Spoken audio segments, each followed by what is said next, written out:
The call for the National Guard grows louder as residents demand city leaders step up their effort to fight violence in New Orleans. And a high-ranking Plaquemines Parish law enforcement officer is out of a job after being linked to convicted ex-sheriff Jeff Hingle.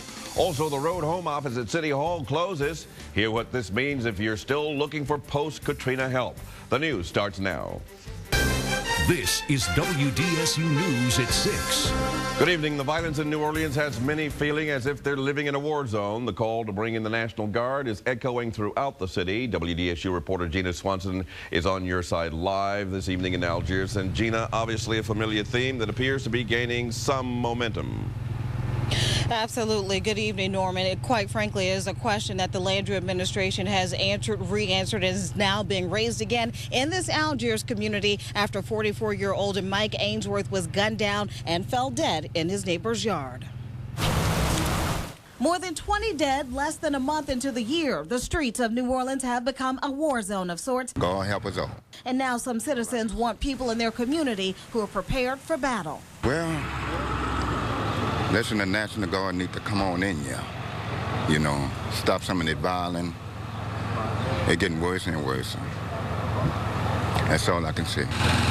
Ronald Forbes lives in Algiers. Wednesday, his neighbor, 44-year-old Mike Ainsworth, was gunned down as he tried to stop a carjacking. An unfortunately familiar scenario. There's no fear. That's led one state lawmaker to be vocal about having the National Guard on patrol. You have to have a high amount of visibility of law enforcement on the streets. Bringing in the National Guard, specifically Louisiana National Guard military police, is a quick fix to a long-term problem.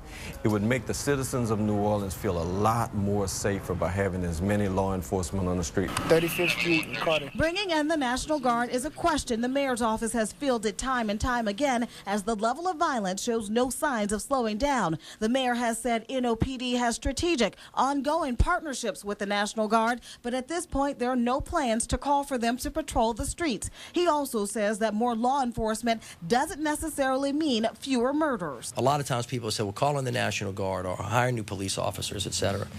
If the data showed that by hiring 300 new police officers, you could eliminate murder in the city of New Orleans, we would do that immediately. While the National Guard may not be as visible as they were in the years immediately following Hurricane Katrina, the mayor's office says they are present and help in a training and intelligence capacity. But Badon says that's not enough.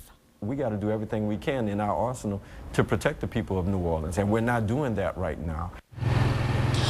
We should say that we have reached out to the National Guard and the governor's office. This afternoon, a spokesperson with the governor's office did get back with us. They do tell us that the National Guard has provided support for certain missions with the NOPD and also training for local law enforcement. That's the very latest for now. We're on your side in Algiers. I'm Gina Swanson. Back to you. All right, Gina, the governor's office also says there are about 50 state troopers assigned to the New Orleans field office to help out with crime-fighting efforts.